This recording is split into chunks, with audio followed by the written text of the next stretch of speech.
Greetings, my fellow Americans, and welcome to another episode of the Great Montana Conspiracy Podcast. Tonight we're actually going to be talking, ironically enough, about conspiracy theories. But before we get into that subject, I want to make sure you're reminded that if you're watching this on YouTube, please take the time to like and subscribe. Likewise, of course, if you're on any other platform, share the video with your friends and family, get information out there. The more this information is spread around, obviously the more we can affect change. And in this particular case, possibly change a few minds in how they actually look at the world and take the information they hear and interpret it for themselves. Now, I say this a lot. This is the Great Montana Conspiracy. This is all about a collaborative effort of the Good Old Boy Network of Montana to maintain a political stance of elitism, power over the people, defiance of law, defiance of any aspect or reasonable concept of democracy. The Great Montana Conspiracy exists as a criminal conspiracy, a coordinated effort between individuals, real individuals, not imaginary ones, not groups of people that defy an explanation. Real people, real acts, real laws, real circumstances. The details I provide in this program are based upon law and fact and circumstance. I do my absolute best to make sure I only convey the truth and I only convey it what I can back up or what I can testify to from my own personal experiences and knowledge.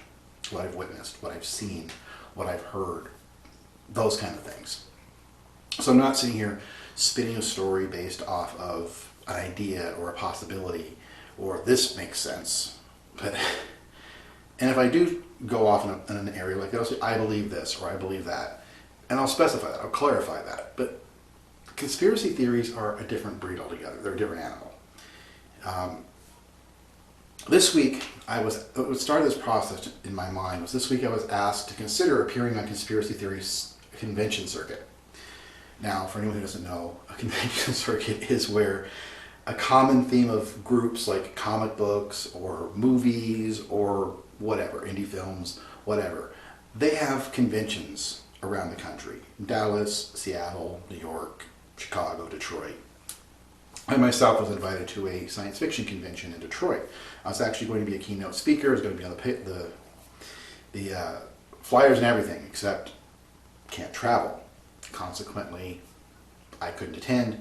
Of course, I couldn't tell them why I couldn't attend, but it was before I put out my autobiography. My blog was out there, but not quite as well exposed, perhaps, as what I'm doing today. So I didn't have a real strong stanchion, and I really try not to mix what I consider my professional life as an author and the elements of what I'm dealing with in my personal life and the legal struggles and the existence of corruption in the political Montana system. But as a result, I couldn't. I've received a couple of less tenuous offers to appear at conventions through the years. I even attended one via Skype, although the connection was horrible. It fell apart pretty quickly. It was not a good experience for either party involved, myself or for the people who were actually hoping to have a chance to meet the author, Ron Glick. But regardless, these convention circuits exist and they tend to collaborate. The same people appear at the same conventions. There's actually, for instance, science fiction conventions often have people like William Shatner and people like, Katie Sackhoff or other famous celebrities who are well known in their fields to appear at these conventions. They're often paid to attend these conventions. And they will actually sit and they will go what they call going on the circuit, which means they actually have a schedule of all the scheduled conventions across the country and in Canada and possibly even to Europe sometimes.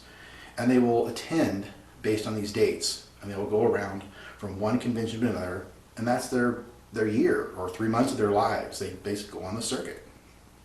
And the suggestion of a convention circuit for conspiracy theories is an appealing idea. One would think there would be something like that out there. After all, the whole idea of a conspiracy is that there is someone or something is organized in a certain capacity to do something nefarious. So why not gather collectively to combat it? You would think that makes sense. Sadly, I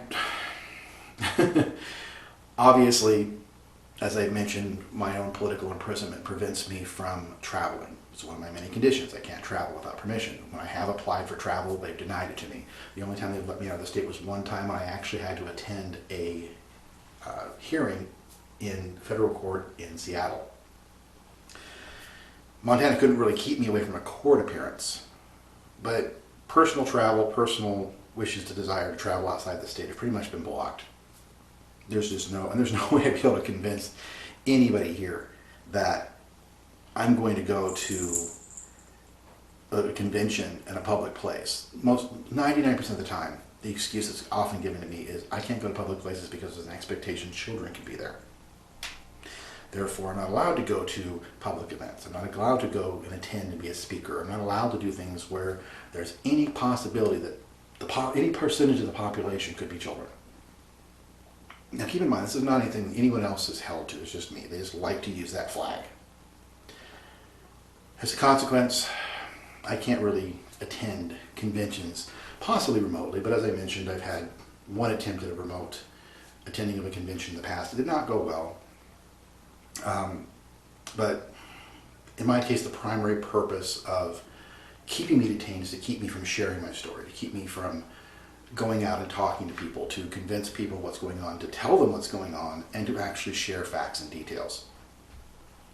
With the expansion of the internet platforms over the last 20 years, obviously it's becoming harder and harder for them to do. I've still kept off social media like Facebook and other platforms.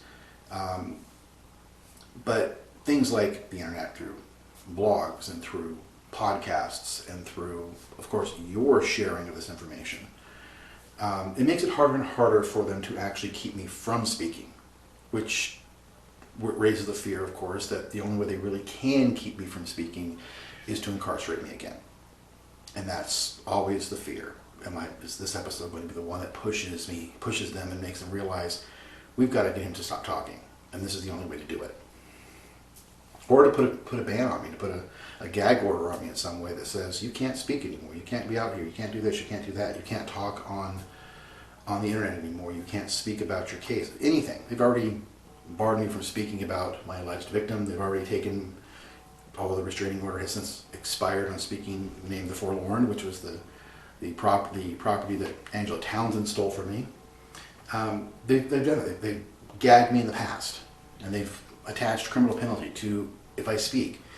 It's not an inconceivable concept, and the state Supreme Court has upheld it, and the United States Supreme Court has refused to hear it. So where do I go? To a certain point, I have to, and like I've said before, there's so much I'm saying, there's so much I'm not saying. There's a lot of information I cannot convey, because if I let people know I know it, that will put me at huge risk. So I can't put a lot of information I have that I know out. I mean, it's not the vast majority of my information. The vast majority of my information I can speak. There are niches, there are areas that I can't speak, I can't talk about, because if I do talk about them, those I'm worried will retaliate. They will instantly retaliate, because they'll literally put people on a defensive. And I can't break free of that without worrying about the consequences. So even as I speak with a guarded tongue. But, and again, this is why I believe the reason why they will not let me go is because they have every intention of not letting this 20-year period expire. They're going to try to revoke me again sometime in the next 2 years I have left. I have 2 years and 18 days left on my sentence. Now, mind you, I wouldn't be the first person that Montana has refused to release, even when their sentence is up. I've seen it, I've witnessed it. Again, details I can't convey. I probably shouldn't have mentioned that one. But the point is, I have every expectation to believe that they will try to keep me beyond the sentence end date. They will try to reset my conviction, reset the 15-year calendar, throw me back into prison, silence me in some way. Because they do not want me out there. They do not want me free. They do not want me speaking. Because what I can say and what I can do drastically changes. when my sentence ends, I can run for political office. I'm not saying that's an ambition of mine. My sentence ends, my prohibition against taking political office goes away. Not that I have any expectation of prevailing, but it gives me a platform, a public platform from which I can speak.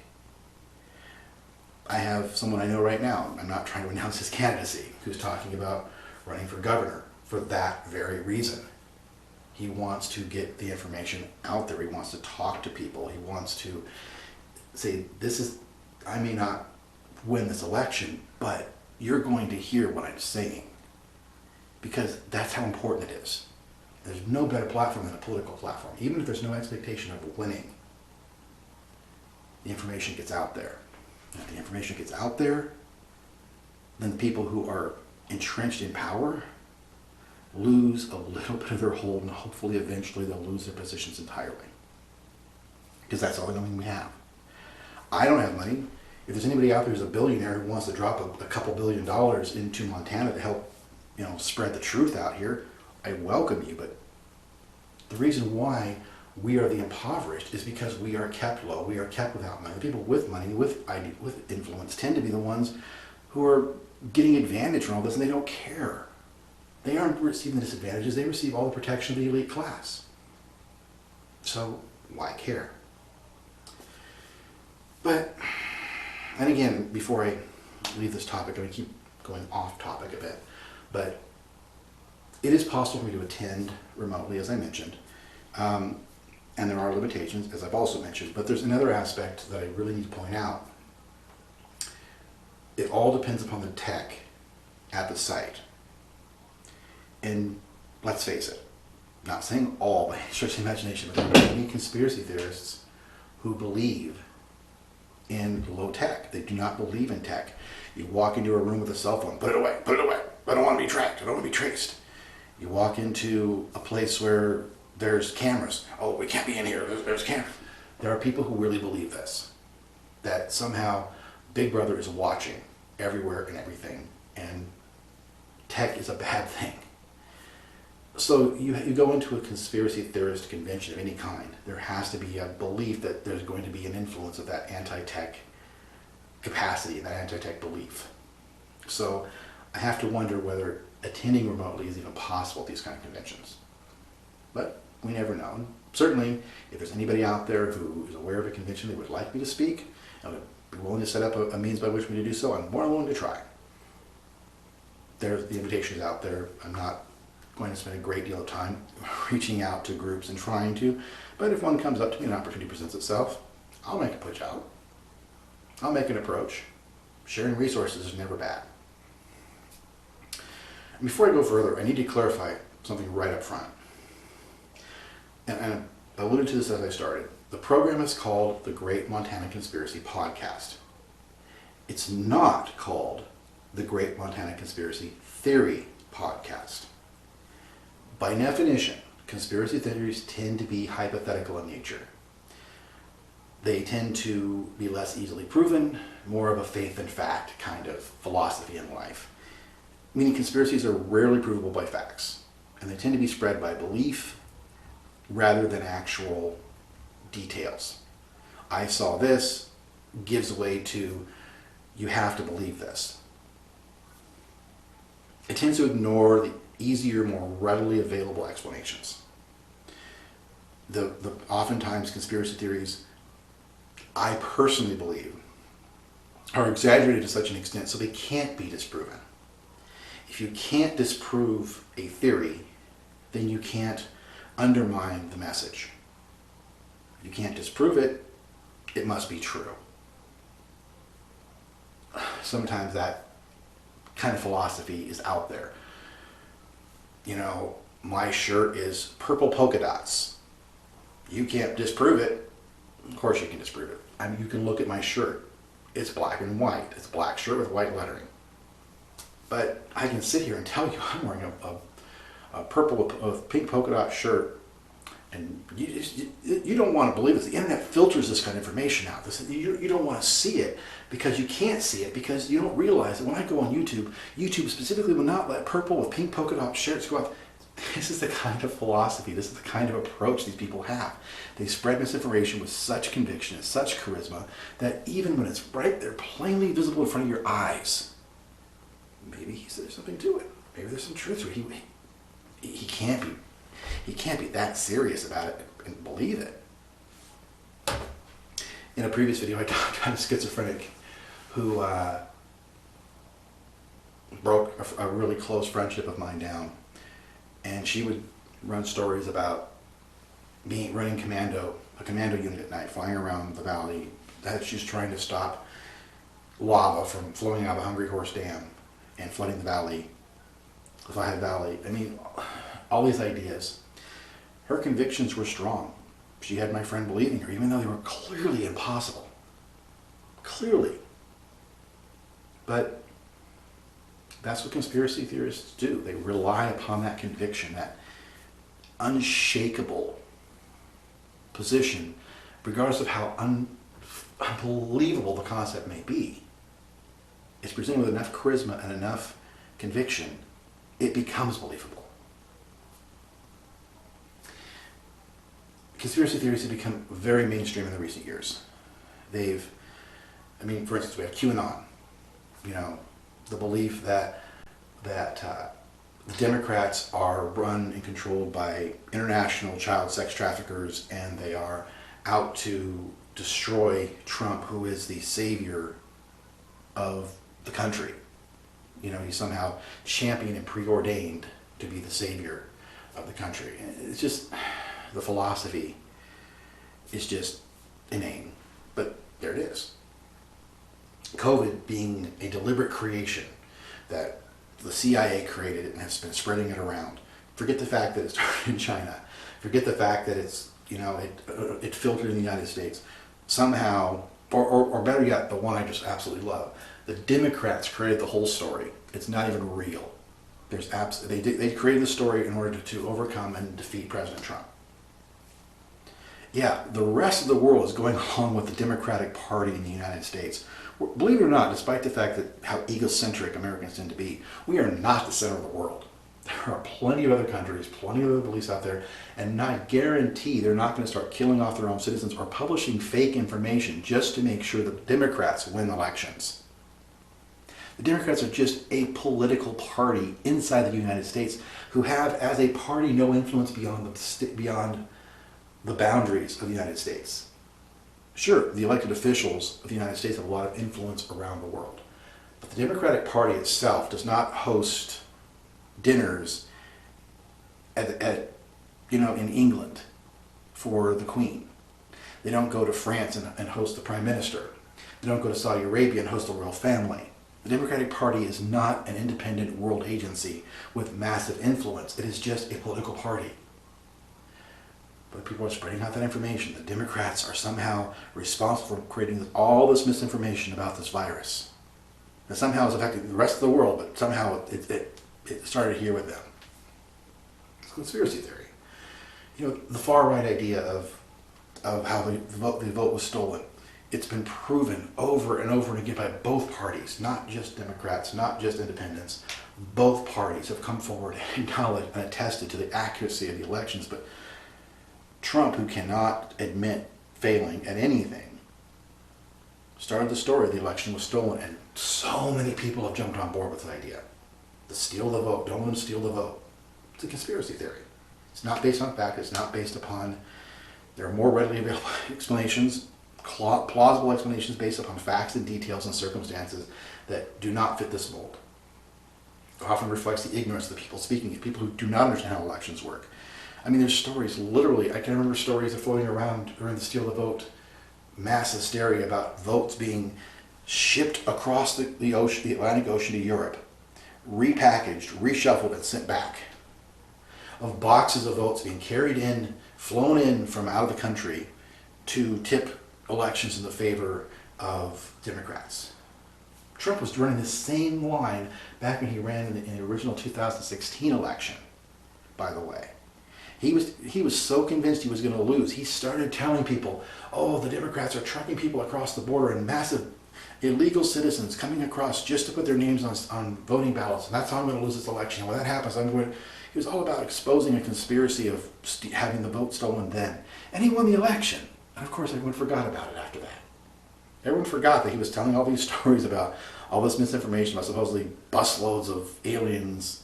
I say alien citizens, not aliens as in space invaders, but alien citizens brought across the border just to cast votes for the Democrats. It was the same story. And everybody knew it was coming, but it just became much more engrossed with American consciousness when Trump actually did lose an election. And that became this mass hysteria of steal the vote in the United States. But its comparison, the Great Montana Conspiracy, is based off of an actual criminal conspiracy. There's not a theory to it. It's not based off of details that can be easily disproven or facts. In fact, it's detailed. I've got a book out there, a several hundred-page book. I encourage you to read it. U.S. Political Prisoners Since 2004. That clearly states the details. It provides scanned documentation. I give records whenever I can. When they will let me have them to prove it, I bring them. I have posted a signed letter from the clerk of court, Peg Allison, who admits taking 4 documents out of the court file and putting them on her desk for a month and a half. I have all these details. I back them up. And I don't sit here and play games with trying to blame it on imaginary figures. If I don't know who's doing something, I'll say someone in the system is this. Obviously something has been happened, something is done. These are the circumstances and the consequences. Here's the collateral damage of it. Clearly, mine's not based upon theory. It's not based upon unprovable facts. It's not based upon belief. I mean, sure, I have individual beliefs. I have to guess and to fill in some of the blanks, and I try to clarify when I do. But it's not coming from a position of ignorance. It's coming from a position of education. I give you laws, I give you details, I give you cases, I give you stories, I give you quotes, I give you documentation. This is not a conspiracy theory. It's been called that as a way to try to undermine it, to try to associate it with people who are less fact-based. I have strived to be fact-based in everything I have presented. Those who have joined me in this campaign at various stages, I've insisted on it. And I challenge anyone to come forward to say I deliberately told someone to make something up, because I never have. Because it's not about making things up. There's so much out there. I don't need to make stuff up. I don't need to guess and say, I don't feel well today. I think maybe I'm sick. You know what? I think someone's poisoning my food. I think I just started drinking, this drink at this local coffee shop, and I know the clerk of court staff come in there, and I'll bet you they talk them into dumping pufferfish poison into my food. That's ridiculous. To me, I do suffer from a chronic joint pain disease. I am sick a lot. I do have a disease that affects my health. I don't need to make up that someone is deliberately trying to poison me. And if I ever do get to the point where I believe that, I'm going to do my best to back it up. I'm going to go to the hospital. I'm going to get medical tests. I'm going to find out what happened to me. I'm not going to sit here and speculate and make it up. It's going to be backed up by facts and details. I'll release my medical records to back it up. I have nothing to hide. Conspiracy theorists do. Because the problem is that truth exposes it. And when truth exposes it, nobody will believe it anymore. So make it something they're going to believe. A conspiracy in this instance is a crime, is the commission of criminal acts by shared actors. That's the legal definition of a conspiracy. A chain conspiracy is a conspiracy that can evolve over time with different players at different points who carry on the same theme. So, for instance, even though Heidi Albright may not have been involved in my original prosecution, the fact that she's perpetuating the ongoing problems, as with her most recent order as an example, makes her part of a chain conspiracy because she joined it, agreed to go along with it, and has now been actively cooperating with this agenda, which is to keep me imprisoned. Regardless of how afraid they are, whatever they're afraid of, that's it. It's obvious, it's plain, there's the facts, there's her words, here's the truth, here's the circumstances. I've printed those documents, I made those documents available as attachments to my previous podcast, so you're welcome to look at them. Once again, My circumstances are not hypothetical. Mine are based on facts. The Great Montana Conspiracy has been called a conspiracy theory, as I've said. People try to say I suffer from paranoid delusions. Similar outcasting is given to actual conspiracy theorists. And the idea being that the less you believe in these people, the more you can undermine them, the less believable they are, the less people will listen to them. The term is genuinely seen in a negative light. Conspiracy theory, conspiracy theorist. It's seen as somebody who's crazy, demented, somebody who's not all there. It's not always true. I mean, like I mentioned, the Democratic Party being run by child traffickers and Satan worshippers. Conspiracy theory. The idea that the coronavirus is being spread by 5G networks. Now, anybody who might live in a less technologically advanced country, the United States, 5G is just our latest broadcast strength for our cell phones and data applications on our electronic devices. The problem is that an electronic virus is a program, a sequence of characters and data that is circumvented in a certain way to replicate itself and to infect other electronic systems. Humans cannot get electronic viruses. Electronic viruses cannot get human viruses. Human viruses, or biological viruses, I should say, because viruses can affect all forms of animals. It's kind of egotistical to presume that only humans are affected by viruses, because it's not true. But the idea being that a biological virus, like the coronavirus, cannot spread through an electronic network, regardless of how strong that network is. So the idea, and people going out there and spreading with conviction. And there's a guy on the street out on Main Street every single day, holding a big old placard sign that stands this tall. And I'm not exaggerating. It stands from the ground to this tall, where all these letters, various, and one of his favorite ones is that AT&T is spreading the coronavirus through its 5G network. No slight on AT&T, it's not true. It's not possible. Okay? The coronavirus has been spread around the world without the help of 5G networks. Because 5G does not spread coronavirus. It doesn't spread any biological virus. But it's a very commonly thrown around nonsense conspiracy theory. Because it's not based on fact. It's based upon a belief. It can't be proven. And it certainly can't, it can be disproven, because I challenge a single person to show me how to transmit a biological virus of any kind, even the virus of the common cold, over this broadcast. You show me how it's done and I'll believe you. I got a good mind. You can show me the science behind it. I'll tell you if it makes sense or not. And if I can't understand it, I know a few people that are pretty darn intelligent who do have scientific degrees that can. So yeah, go ahead. Convince me with science, with facts. And don't hide behind, well, Big Brother doesn't want you to know how. The Illuminati doesn't want you to know how. The government doesn't want you to know how. AT&T doesn't want you to know how. It's just, that's a cop-out. Give me the facts, give me the details, then we'll consider whether your theory actually has any weight to it. But, I mean, there's always the big one. I mean, the biggest one of all. The one that's been around since the 60s. Earth is a computer solving the riddle, the greatest question in the universe. Of course, that's from the Hitchhiker's Guide to the Galaxy. It's not a real conspiracy theory, but it has all the makings of it. I mean, the idea being the ultimate answer in the universe is 42.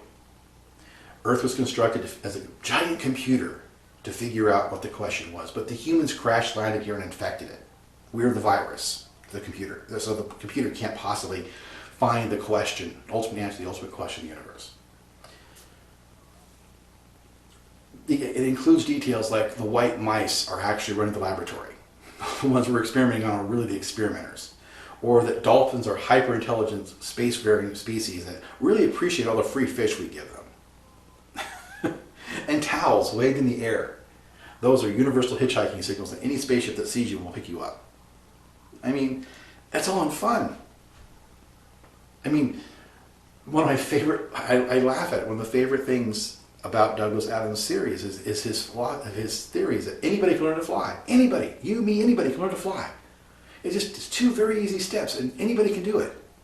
First step, throw yourself at the ground. Second step, miss. and you're flying. Congratulations. It's the missing part that's kind of hard to do. But again, it has all the makings of a conspiracy theory. It's not, it's a science fiction story, but so are so many of the conspiracy theories out there. That is not to say that all the conspiracy theories out there don't have some basis in fact. A lot of them do.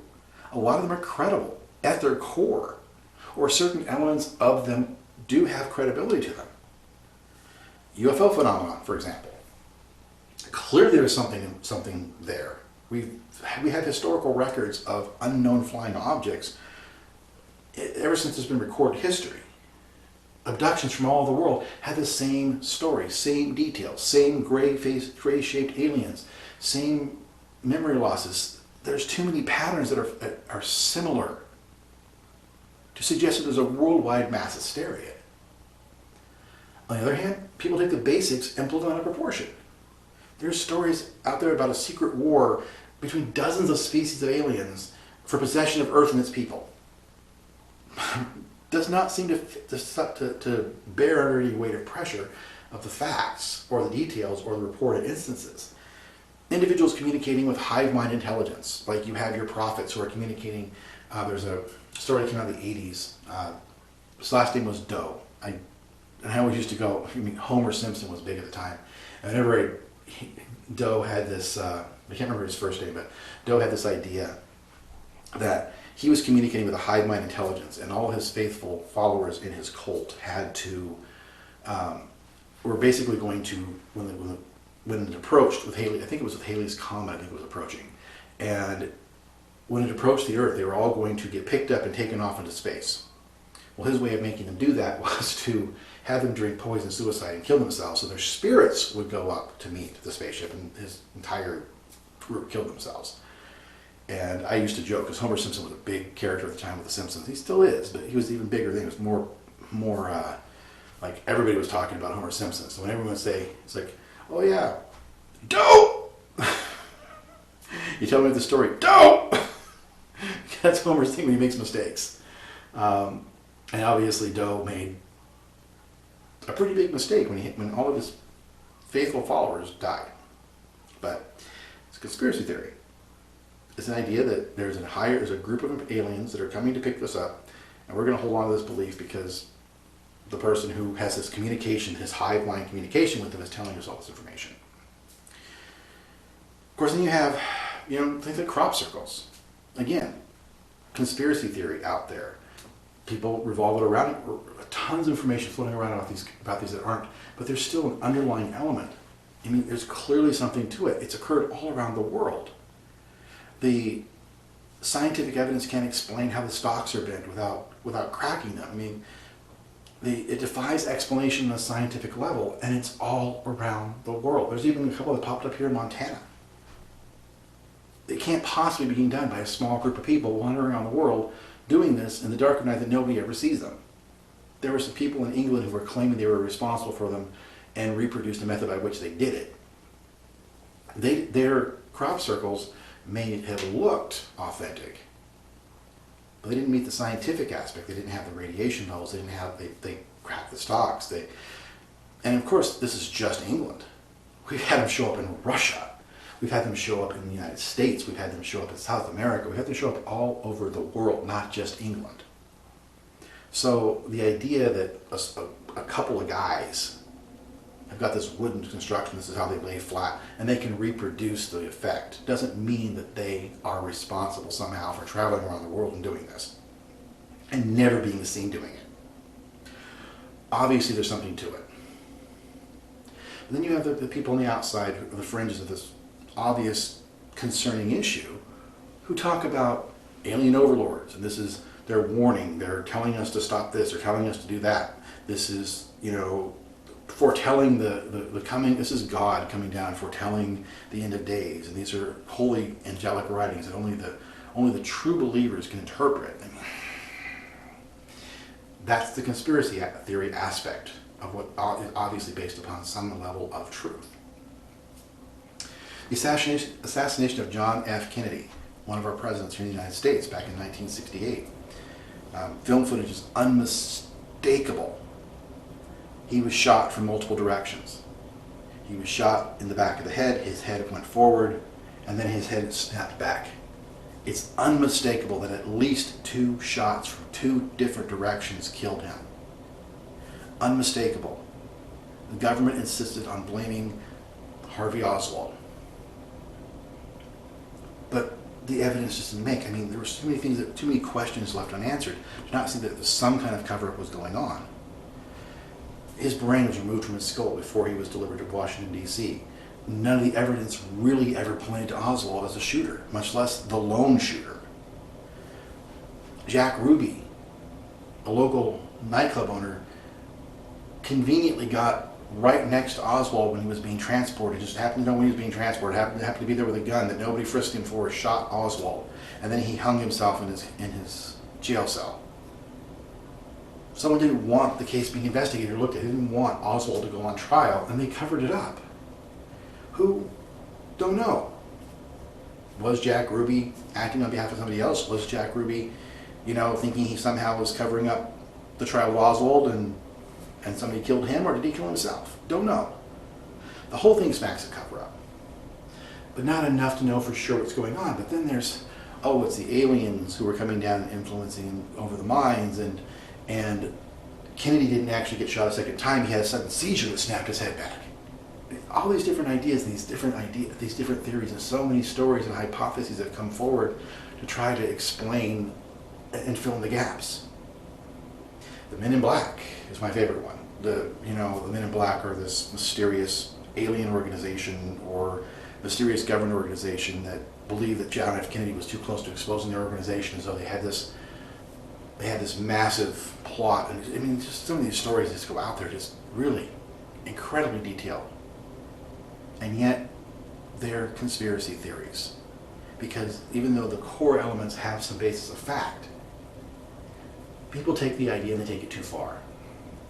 And then we can say the same thing about ghosts and psychic powers and mysterious creatures like Sasquatch or Nessie, the Loch Ness Monster. By the way, Sasquatch is probably better known around the world, probably as Bigfoot. The idea being that these things obviously exist. There's too much evidence to say they do not.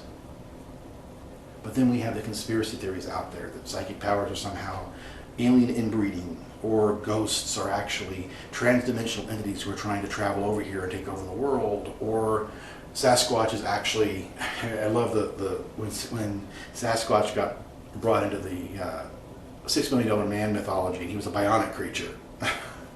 I mean, just the idea being that no matter what you do, you take things that are obviously mysterious on their own and you add to it to the point that it inflates it and makes it an unbelievable concept.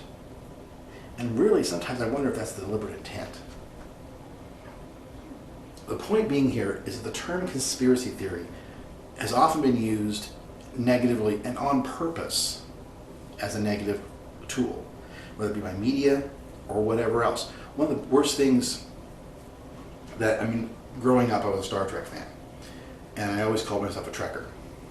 And any true Star Trek fan calls themselves a Trekker.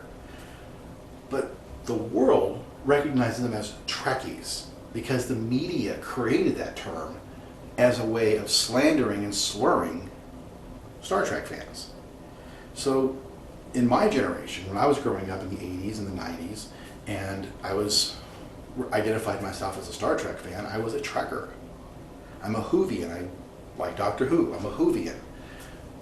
But there's groups of people, the media tried to call Who fans Whovies. Or Whoies, or whatever it was. I mean, the media will sometimes take a brand out there and they'll try to mock it through misinformation. But misinformation filtered through these groups dilutes the real truth. Massive numbers of discredible theories can bury genuine conspiratorial issues. For instance, if I were to bury the legal issues of the Great Montana Conspiracy with things like I was at the coffee shop and I'm starting to feel sick, I think somebody put blowfish poison into, because that's just all the symptoms. All my symptoms look like blowfish poison. I need to really look into it. I mean, this is something to be concerned about. I need to change coffee shops. So now I think they figured out which coffee shop I'm going to now, and now it's a little different. I think they realize I recognize blowfish poison, so now maybe it's It's cobra venom. If I started burying my stories behind wild insinuations like that, the facts themselves, the credibility of what I'm talking about would be diminished. And that's what a lot of people want you to believe. They want you to think this. It's easier to believe that the government's true and honest and upstanding and ethical and everything else than to believe that it's actually a whole bunch of people who are using the government as a cover to commit criminal activity. I just did a story on the local undersheriff who confessed in an email to the county attorney that his genuine belief is that everyone in the Flathead County has backdated documents, i.e. committed fraud. Nobody's ever done anything about it. Nobody will do anything about it. But that's the truth. But if I sit out here and say, I think Du Bois is working for the aliens. I think he's out. I really think he's out there working for the aliens, and I think he's a plant. We have a whole bunch of those people planted in the government, and I think Du Bois is one of them. And he's trying to kind of test the waters, because I think he knows that these other people are probably aliens too. But he has to fish the water and see how they respond, because they respond in code. And if they don't respond with the exact right words and phrases, then he knows they're not aliens. He knows it's safe not to approach them as aliens. That's wild. That's conspiracy theory. But there's people who talk like that. I'm not one of them. But the idea, and also that hot button theories, things that touch off emotions, are often given higher focus of the ones that have less incendiary value. I was falsely convicted of a crime I didn't commit and thrown into prison to stop a lawsuit against the city of Kalispell. Rates a lot less than there's the Pizzagate theory of mobsters running operations in New York through the pizza restaurants, or the Democrats being sex traffickers. That's a lot more incendiary. That's a lot more public focus than one person. Because no one else right now is speaking out like I am. Nobody has the voice. Nobody has the intellect. Nobody has whatever. Maybe I'm just too stubborn for my own good. The point is, I'm alone.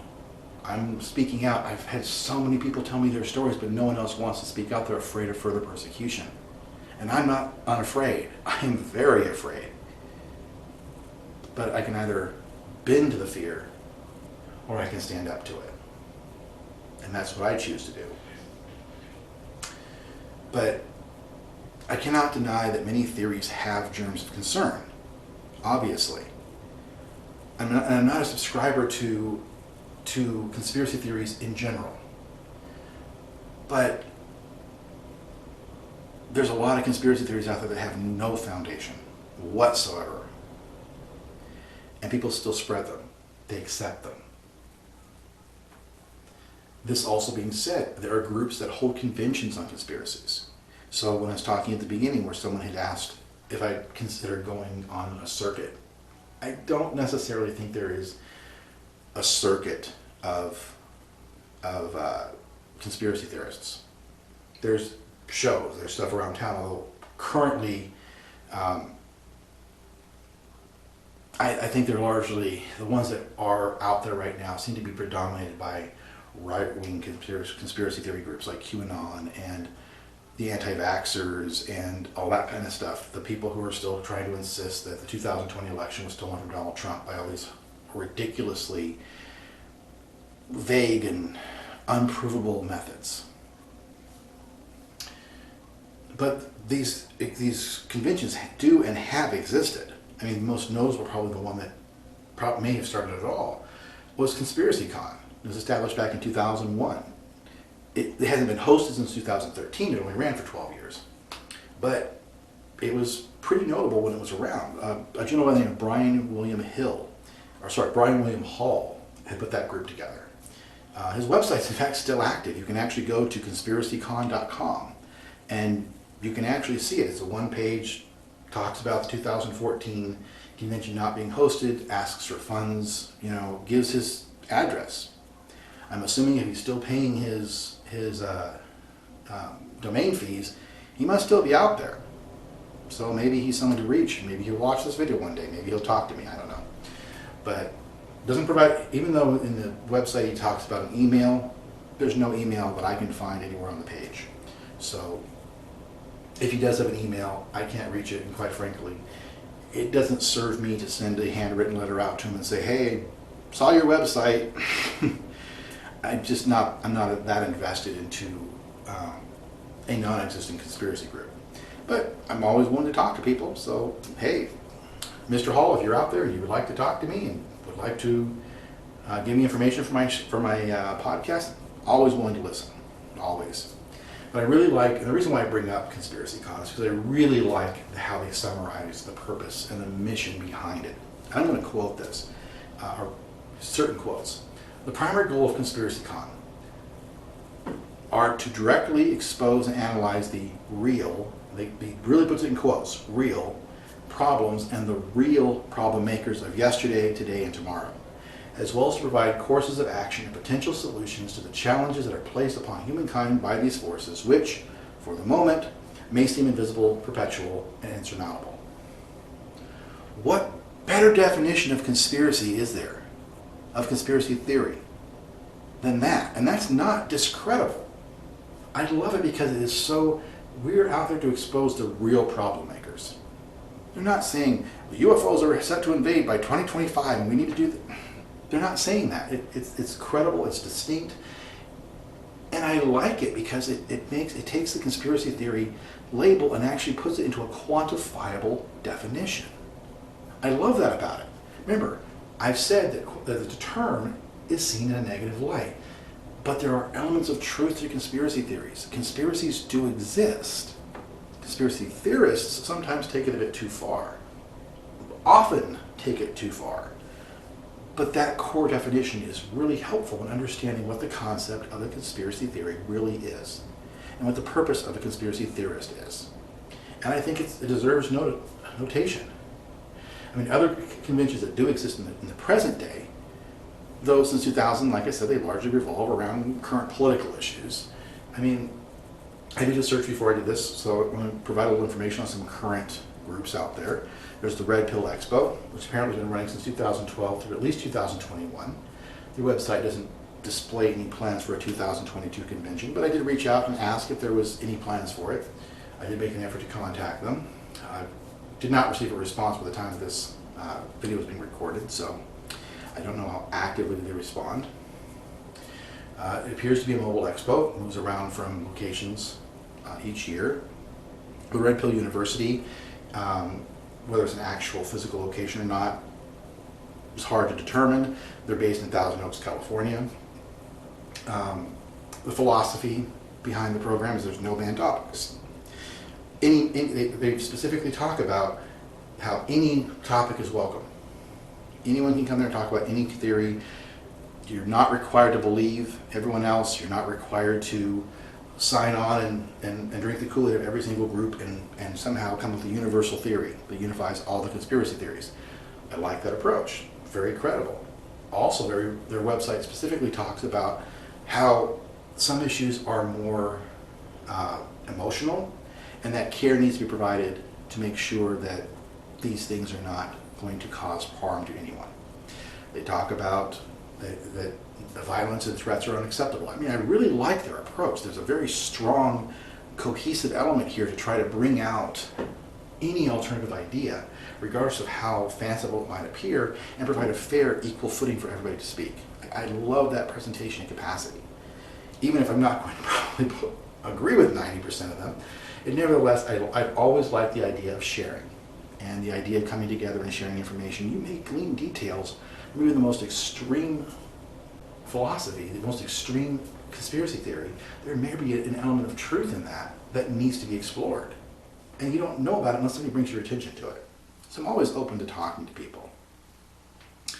This is from their website. Their mission is to bring together world-class experts to set the record straight on fake narratives, fake history, and fake news. Gotta love that. I mean, my entire life has been about a misrepresented ideal and a misrepresented concept in order to make sure that I can't rise up or get the influence I need to take down these people. take down me, brand me with the most horrific crime you can imagine, the most derogatory term, sex offender. And no one will listen to me. I often say, you want to hide a political prisoner, call him a sex offender, then nobody will listen to them. It's true. But the idea that their very mission statement says fake narratives, fake history, and fake news.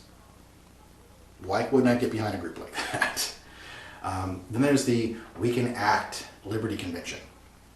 The Western, this is like the other end of the spectrum, by the way. We Can Act stands for the Western Conservative Action Network. They held a conference in 2021 in Salt Lake City. They expected to have over 10,000 people present. They got less than 1,000. It was very underattended. It was billed as a place to learn to fight, quote, against the socialist, communist, and Marxist ideologies, end quote, in government, schools, and the media. Largely right-wing political, anti-vax, and I say anti-vax, I mean anti-vaccination. COVID misinformation, the 2020 election was stolen. It was attended by some of the higher-ups people, Michael Flynn and other people like that, I guess, were there. The idea being that this was largely a group that focused largely on a political themed conspiracy theories, less open, less accepting, very narrow in its focus and its ideals that it was trying to get across. And then let's go for the middle ground, because this one actually has a really funny story attached to it. It hits the mark so closely in identifying what a conspiracy theory is and what the dangers are in a conspiracy theory and how lack of proof you actually have to have. There's a group called the Reawaken America Tour. They set up conventions and expos around the country as they travel around. And they're another right-wing group of conspiracy theorists that focus largely on anti-vaccination information, the 2020 election was stolen, etc. And of course, because they focus on unvaccinated, or vaccinations are supposedly a hoax, or vaccinations shouldn't be required, or anti-vaccination, whatever your reason or justification for it, that's the anti-vax movement. Because these are notably largely unvaccinated people who attended this convention over the weekend of December 10th, 2021. Surprise, surprise! Several fell ill with virus symptoms in the weeks that followed. I mean, that's the reason, right? You have a large group of people that are unvaccinated, have no protection, they aren't wearing any face masks, they aren't standing 6 feet apart, they aren't trying to do anything with distancing. They're crowded into an indoor facility where the air is shared back and forth between all these other people. Surprise, surprise, people got sick afterwards. It shouldn't be a surprise, but for some reason, they're spreading this misinformation about the vaccine, about how COVID's not real, how the coronavirus isn't real, and all this information, and then suddenly they get sick. Which seems on the face to disprove everything they're saying, right? Enter Mr. Joe Altman, who hosts a podcast. I'm hosting a podcast as well. His podcast is called Conservative Daily, the Conservative Daily Podcast. And Mr. Altman, he didn't like admitting that he could possibly have caught coronavirus, which doesn't exist, which isn't as communicable as they say. It's just the flu. There's no possible way we all got sick from coronavirus, because there's no, I mean, we were attacked with anthrax. People don't want us talking. So I don't know if that's how he sounds. I haven't listened to his podcast, but I'm just being boastful and I'm not trying to do an impression of him. I really don't know how he sounds. I've not listened to his program. But he immediately claimed that anthrax was responsible. He said that his group had been attacked in the green room. Someone didn't want the truth to come out, so they attacked his group. No one has ever tested positive for anthrax. Notably, no one ever tested themselves for COVID either. At least not that I've been able to track down with any of the articles surrounding this issue. The Center for Disease Control did not quarantine the site.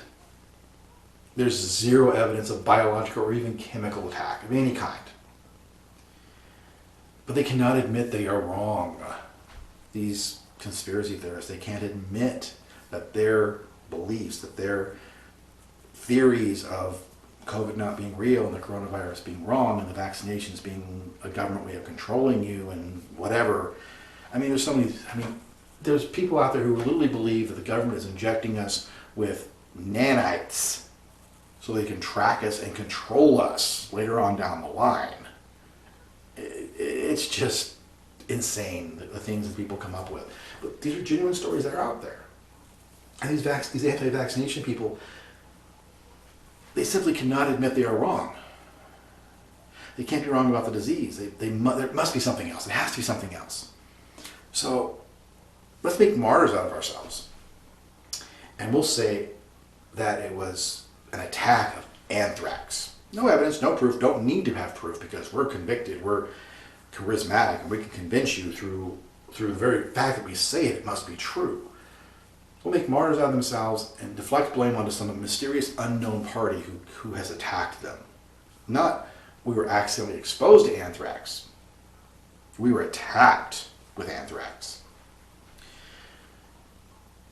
It's all the hallmarks of the conspiracy theory versus an actual conspiracy. I mean, there's no proof, just belief over fact, philosophy. It's hypothetical, ignores the more logical cause, which is in the middle of a pandemic, around a group of people that are not vaccinated or taking precautions, they might have contracted the pandemic virus. That's the most logical conclusion. Ignore that, let's come up to something more extreme, anthrax. It reflects the ignorance of people who hear and spread it, people who don't know that anthrax is far less common right now, that you really don't have anyone out attacking these groups. There was 3,500 attendees, and out of 3,500 people, not a single person has tested positive for anthrax or even tried to be tested for anthrax. Anthrax is a bacterial, coronavirus is, as its name suggests, a virus. They are two different mediums. Symptoms of anthrax are generally much more outwardly visible. You can have lesions in the body, you can have sores, you can have bleeding, you can vomit blood, not trying to gross anyone out here, you can cough up blood. There's a whole bunch of different factors that are more physically visible with anthrax than with the coronavirus. In the middle of a pandemic, getting sick is generally not a sign of anthrax. It's like my earlier example. I'm drinking I'm getting sick, I must be being poisoned by blowfish. The clerk's office, they know I'm down here. And they've convinced them to drop blowfish poison into my coffee. The more obvious answer is, I'm out in a public place and I've picked up a virus or a bacteria or something is not settling on my stomach, or guess what? I have an underlying physical condition that makes me nauseous on a regular basis. So yeah, physical pain that I deal with causes nausea, especially in the early mornings. There's many days I get up. There's a reason why I record these at night, because I'm much more able to be moving around and doing things in the evening than I am in the mornings. So yeah, it's a state of my existence. But oh no, it can't possibly be my disease. It can't possibly be someone has to deliberately be trying to kill me. Someone has to deliberately be trying to poison me. And that's the philosophy here. That's the whole idea. And there's a principle called Occam's razor, and I'm sure a lot of you probably heard the term. It comes from William of Ockham. He's, I believe, 13th, 14th century, as I recall. And the most common interpretation, not the most accurate one, but the most common interpretation is the simplest answer is most often correct. The closer translation is actually entities should not be multiplied beyond necessity, which basically means continuing beyond an obvious answer is unnecessary. So if you reach a common answer and the tests and everything suggest this, why continue to test? Why continue to do it? If you test positive for coronavirus, why continue to test for anthrax, for example? Or why continue to test for 50 other possible infections? Test for coronavirus, symptoms match coronavirus, Occam's razor says it's coronavirus.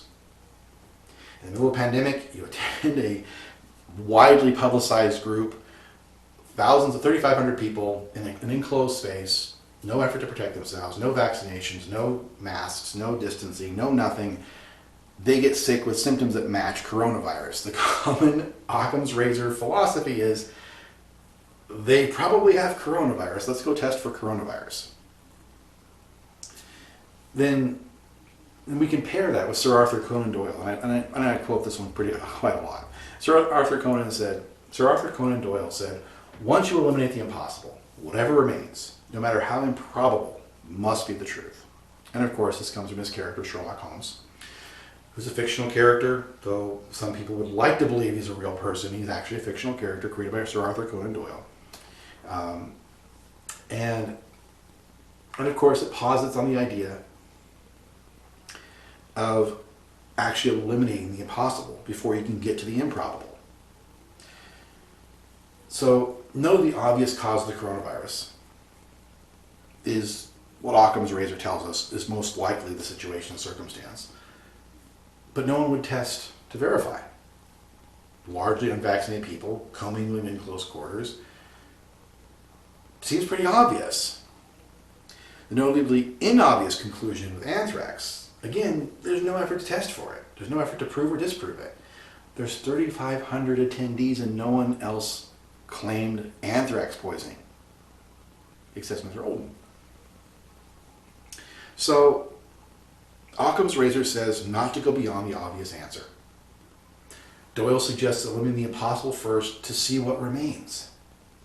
So why not test and eliminate either coronavirus or anthrax as a cause and actually work on determining the truth and the facts of the circumstance?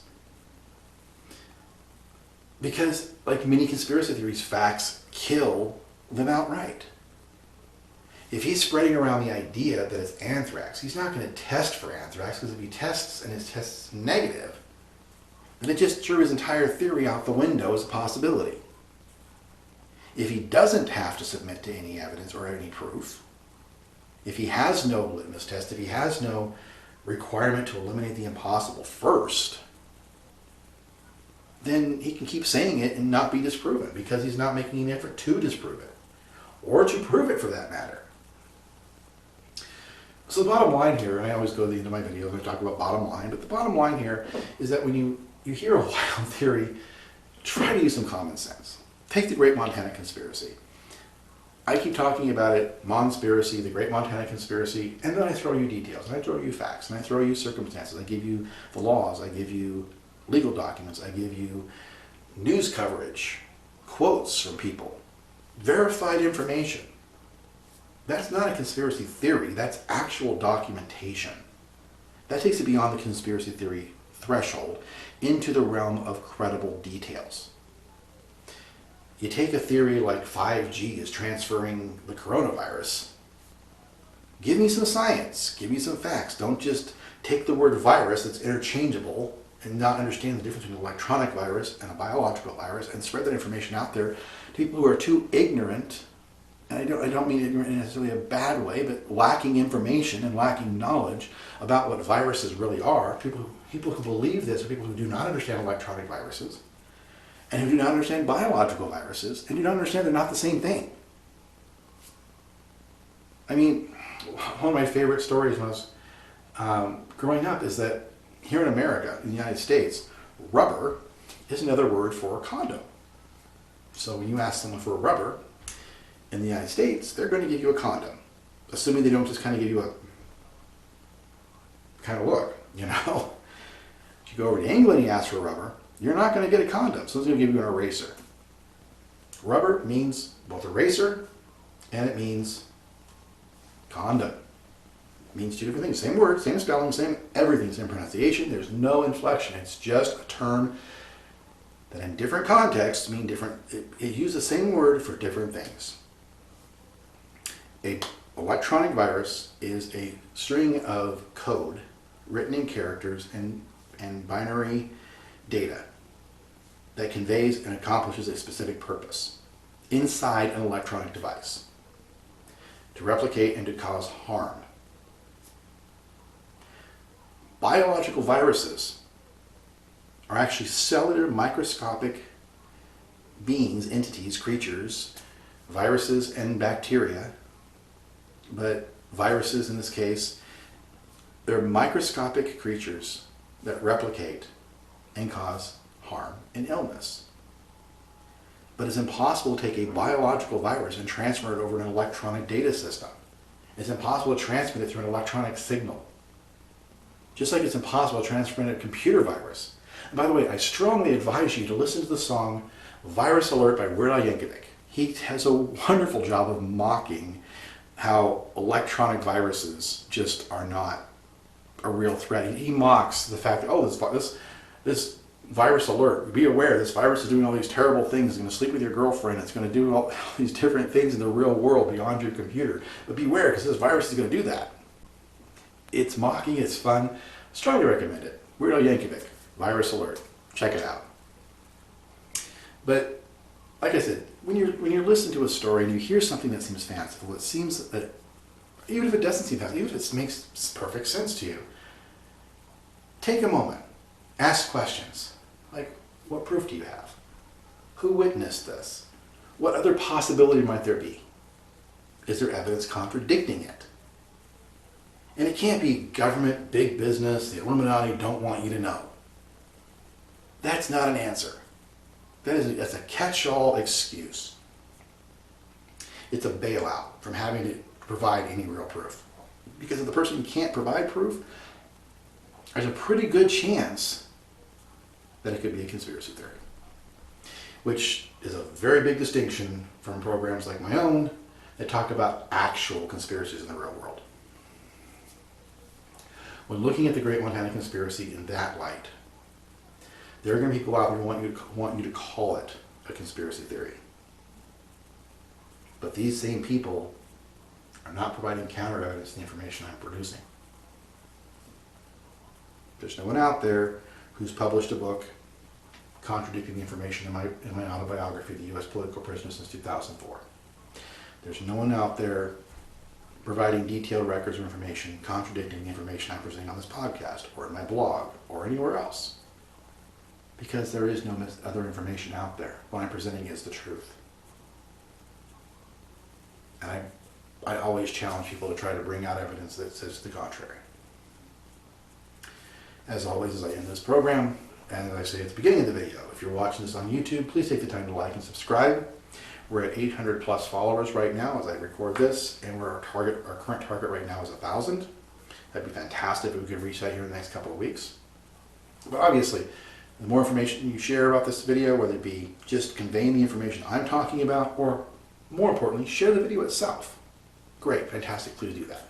And as always, there is an information attached to this video in text form. If you do not see it, if for some reason you're watching this video and it is not attached to it, feel free to visit us on our original platform where this podcast originates, which is monspiracy.podbean.com. And as always, regardless of the platform you're on, as I said, like and subscribe. Now, in this day of misinformation, and we're just talking about conspiracy theories and everything else, I think it's really important to emphasize this last part. I always sign off saying it. Please be safe, and whenever possible, please be free. Thank you.